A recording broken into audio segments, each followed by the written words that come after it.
I need to know this information. Like, what's the stripper's rate for slinging some beads out of her puss? Yeah, and like if we start doing that, can we then like triple or quadruple our price? Oh, I've always wanted to do like a really stupidly like perverted, burly drag show where it's like X-rated dumb stuff like Betty Grumble level, like pouring jelly all over myself or something. No, you know what's a good trick? What you do is you get shaving cream. And shaving cream has alcohol in it. Oh really? Yes. And what you do is you shave your chest first, which I've never done. Actually, no, that's not true. I have, for a bet, I had to shave everything from the neck down one time. Fingers, knuckles, toes, the whole lot. It was streamlined. Oh, fuck. Aerodynamic. For days! That shave was actually the first time. Yeah. That was prickly.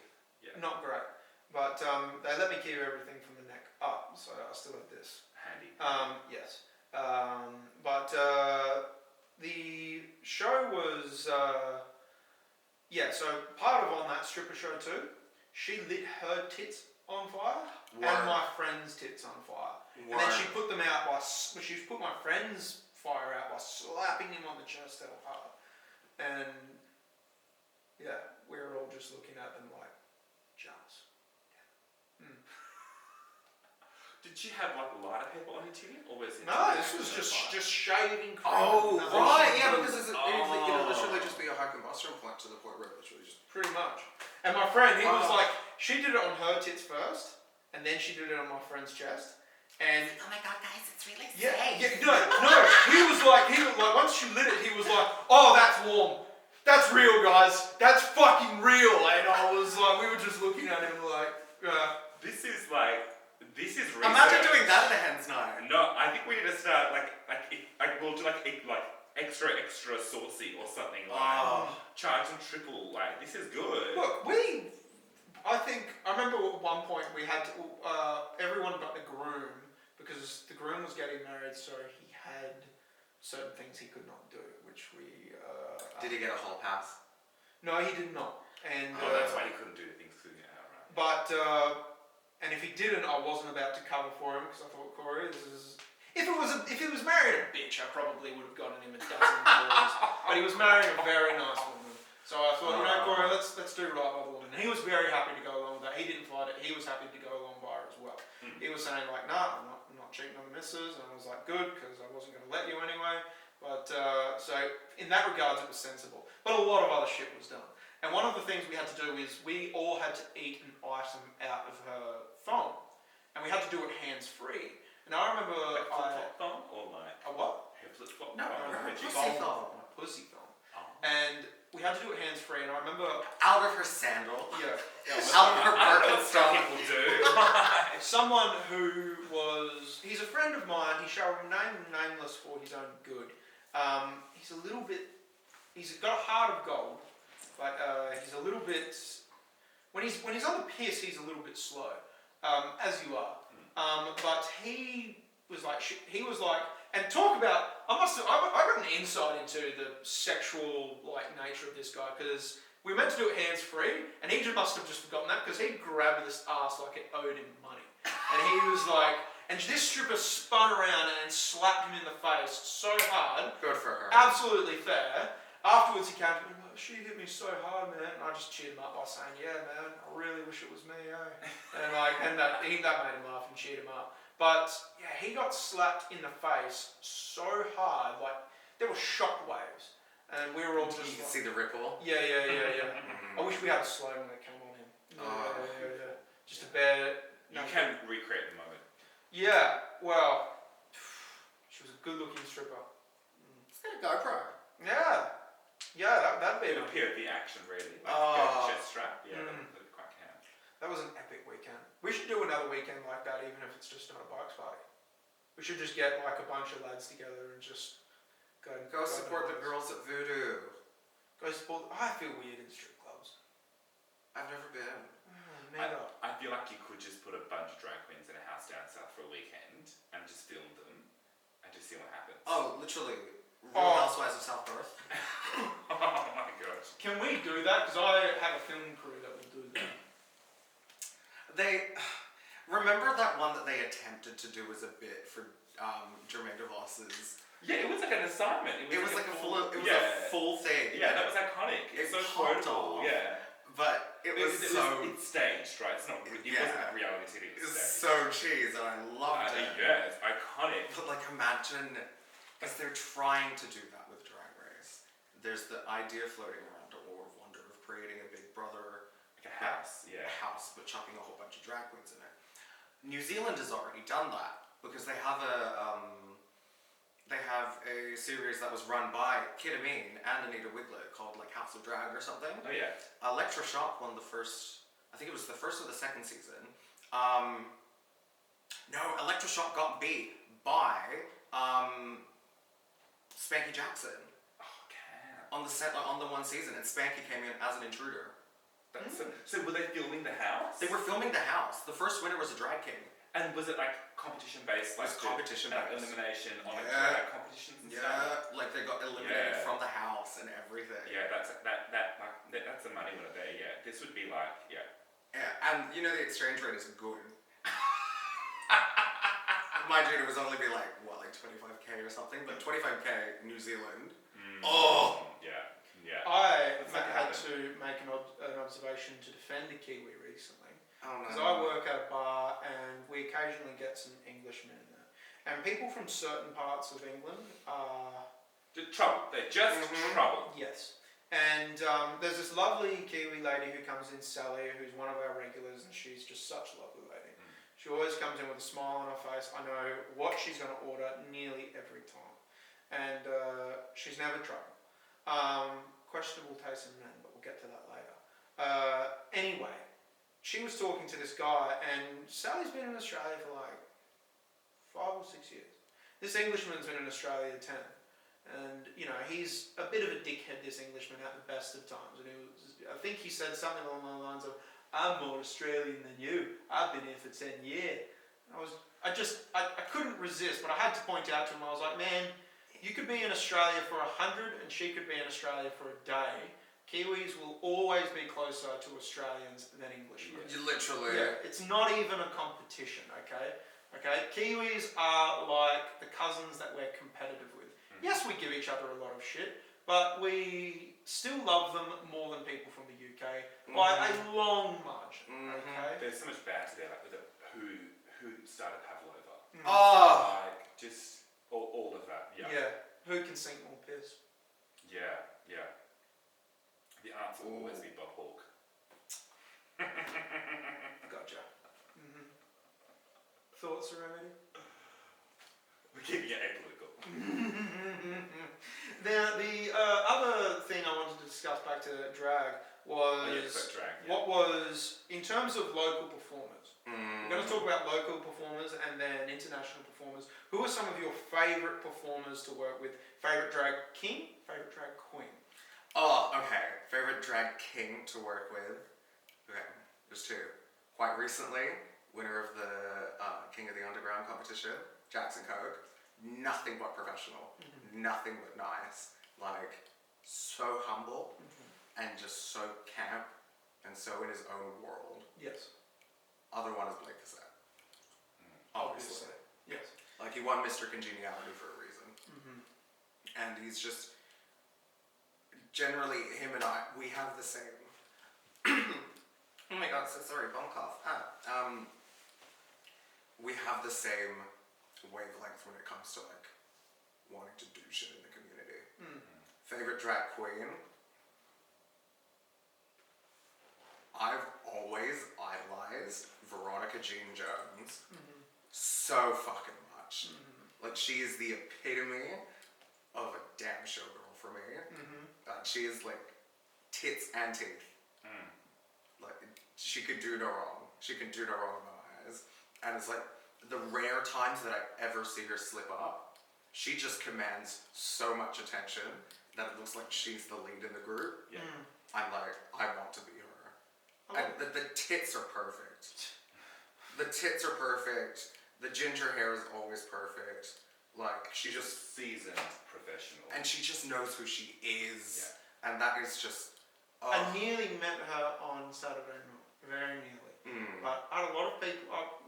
I'm clearly growing in popularity because I had a lot of people dragging me around to introduce to a lot of other people. So, I love that. and but I would have loved to have met her. I've seen her perform. She is an amazing performer. She's so... When she wants to be camp, she can be the campest bitch in the fucking room. Yeah. And when she wants to be the most pussy bitch in the room, the whole stage smells like fucking vagina afterwards. It's so good. Nice. Like, she really is, like, definition of good local drag. Skye?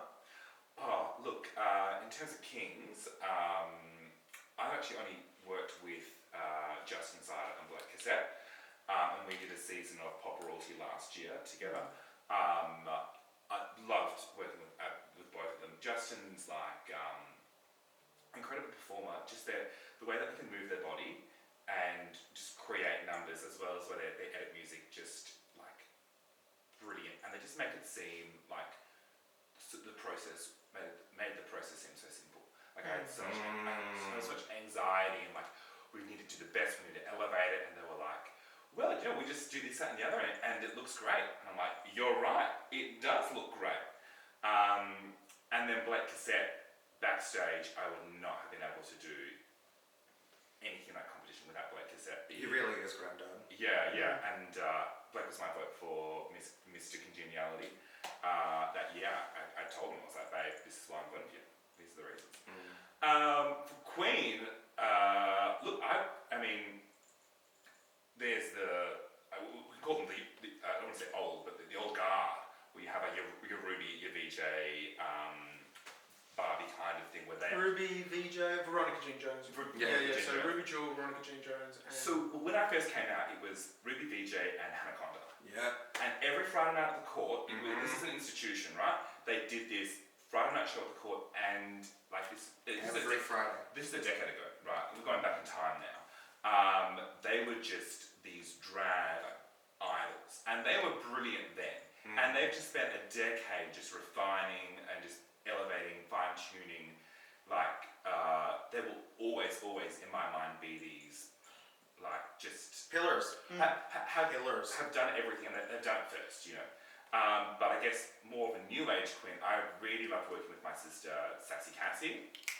We started drag at the same time, and she just whoosh, Sassy Cassie and I were laughing yesterday because she was like, I was always kind of regarded as the ditzy, bitsy, slightly dim one, and I beat her to the punch. And I said, because I've been involved and I get along with James / Elanova very well, and I said to her, must be nice now that Elanova's in the mix.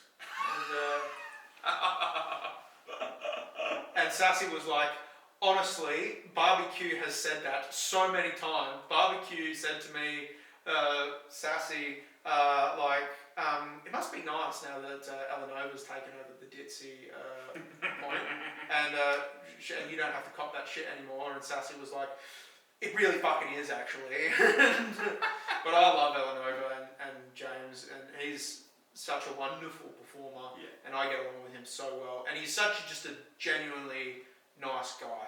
And such a great performer too. Like, I remember I came down to a few of the pop royalties for my money, and I have no business judging, but for my own money, I picked James as the best dancer out of everyone in pop royalty. That was just my own observation. In terms of like dance capability, he's top two. Yeah, he's top two definitely. Yeah.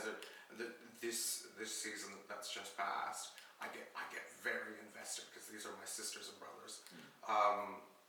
And you judge as well. I got to judge as well, and it's like to be a part of like these queens' growth and everything it's indescribable. But like seeing James just light up on stage every single week and just feel so at home, because I know that he's been striving to get to that point for so long in his drag, and to actually see him shine and to see him win Miss Congeniality.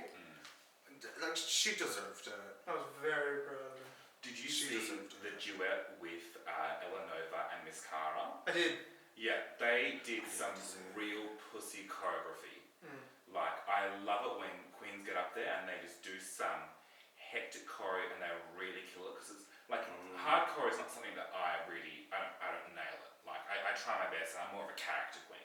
But I am in awe so much of girls who can dance and make. But you can hold an 8 count. I can, but I'm not a hectic dancer. You're not like Alexis. No, don't. And I'm not in any vicinity near that kind of. We could never. Yeah. I mean, I saw the. Sorry to interrupt. Continue. Oh, so Alexis, another Another pillar. Yeah. We're just so blessed in Perth to have queens who have had such high quality stick around for such a long time. And when I say stick around, like, we want them to stay forever. Like, we don't want these queens to ever go. It's weird when a queen dies. It is, but you know what? It's great to go through all their shit and I get a discount. Like, I love a warehouse sale when a queen dies. But it's sad to have them leave the community. Yeah. Well, I was commenting Alexis Armstrong, Carly Chaos. I got to see their performance of Sideshow. Blew my mind. Like the acrobatics and the choreography and the core strength required to do some of those It's not fair. ridiculous moves. It was incredible. And I was like, and you were doing all of this in a full face of makeup that looks Under stage lights as well. Oh.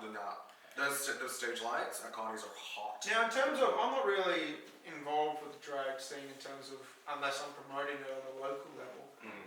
But I do know of one international drag star, and that's because I saw their promotion on when they came to Perth, because they were doing a Star Wars rendition. Alaska Thunderfuck. Thunderfuck. That's the one. And what was the show? Return of the Shit. What was it? Return of the Sluts or something. No, Something Strikes Back. Yeah. Alaska Strikes Back or something. Yeah. Something along those lines. It was good. Yeah, Yes. And but you must have interacted with her Serenity while she was in Varda? No, I didn't get to. The thing is with tours like that, there's a select roster, and then in that select roster, only a select amount of girls get picked to do those nights, and I just wasn't on that night. And then even then, I wasn't even at the club that night. So it was. But it's also like we're mates with some of the Drag Race queens. Like I met Hanaconda. I got introduced to Hanaconda about 10 fucking times, and we literally had to say to these people, "Yes, I've met Hanaconda tonight. Yes, I've met Hanaconda. We've been introduced many fucking times tonight." You know, that's hilarious. But like, I met Jinx Monsoon before I'd seen a single Drag Race episode because she comes to Fringe World. Yes. In Perth. The Vampire Strikes Back. Iconic. And Bianca does shows, and then she'll stick around afterwards and chat to people. Like, there's queens that choose to stick around and like engage. Sasha Velour coming to Messy Friends. Oh my gosh, yeah. So Sasha Velour came to see one of Gender Mess's shows. I think it was Mache Repose that year. Yeah. It was very avant-garde, brilliant, classic Geneva and Gender Mess creation. Sasha Velour afterwards, like, she met us all and was like, I loved it. If you're ever in New York, shoot us a message. I'll have you on the show. But I don't think we've, like, maybe other queens have stories where they've met Alaska, but we do meet some of these queens that, you know, the ones that, if they want to meet us, we're here, you know. There's hallowed stories of Alaska at the club. Like, Freddie's gotten to, because there's no toilets backstage, we literally just have the backstage area, an aircon, and then randomly a shower. Look, I've peed in that shower a few times. Freddie got to carry a bucket of Alaska's piss to throw down the shower. Because she couldn't piss on the other side of the stage because the stage door was open. So. Well, speaking of Freddie Be Perfect, that's another drag performer who he was very welcoming to me when I first started promoting drags and burlesque, and he is another one of those amazing performers. I saw them, like, I couldn't believe that stilt number he did in Sideshow. So fucking good. Yeah, amazing. I have had the blessing of getting to learn majority of my drag through Freddie. Because when I first started at the club, after being a glassy for 6 months and like taking every single packet of drugs that I found on the floor. That's the only benefit of being a glassy. The only benefit of being a glassy is finding drugs and money on the floor. You don't do it for the pay, you do it for You what's do on it. the floor. You do it for what you find on the floor. Good club finds. Club finds. I started working on the door because I was more than an asshole. I was like, I could actually handle myself and speaking to people. No. But it takes a lot of strength to work on the door because so many people will try and swindle you and be like, oh, I know this person. I know Scott. I know Tim Brown. There are all of these owners and managers and shit, and you have to look them up and down and be like, no, you don't. No, you don't. Well, I know Godfrey now. So. Honey, you've got the free ticket. Godfrey's such a sweetheart. I can't wait to do the Bouncer episode with him. Yes, absolutely. I have a quick story about Freddie Lador. So back in the day when before I was a drag queen, my mate worked in the WA Ballet, and the WA Ballet had a door list, so we'd get free entry to Connie's on a Saturday night. So every time we went in to Connie's, we would say one of the ballet dancers' names that we knew wasn't out that night. And back then, Freddie the Perfect was Floor Real, and we would tell Floor like, oh, yeah, we're on the list, like this is the person we are, and each time like Different name. the name would change. And she very quickly cottoned on, and she just had the most brilliant, like, steely way of just dealing with it and just like de-escalating the situation and shutting us down. Like I was like so scared of them, like so scared. I'm gonna have to pay $20 and get in.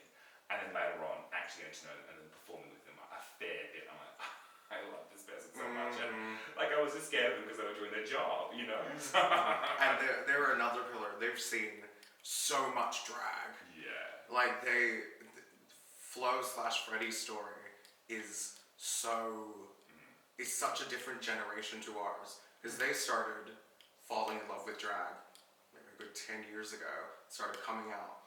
And he was the first like ever person of like the YouTube era to really capture Perth drag.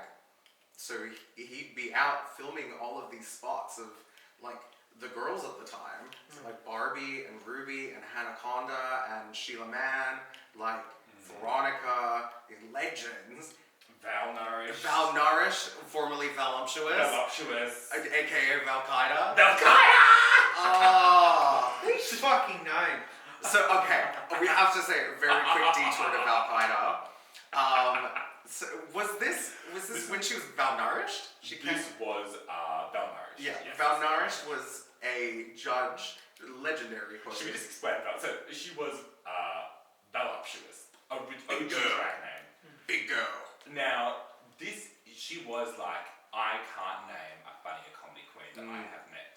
Incredible, like Reeds, Reeds. Had lipo, lost all the weight, changed their drag name to Valnourished. Iconic. So good. But then not so little anymore. So are you going back to Voluptuous? Yeah. How dare you? Comes to Crown of the Court one night judging, like the most un-PC thing that like I think just the gall and the confidence. And back then, it was more than acceptable because it was a different time. It was a different time, and drag back then was a lot more of taking the piss. Rocks up in a like a velvet green burqa, calls themselves Valnourished. Valkaida. Right? And then whenever they were on the microphone, she's like, sorry, I'm just choking on a piece of ham under here. I just had these zingers that came out like Jesus. And everyone just grabbed the person next to them like, should we be laughing at this? But as a comedian, I salute.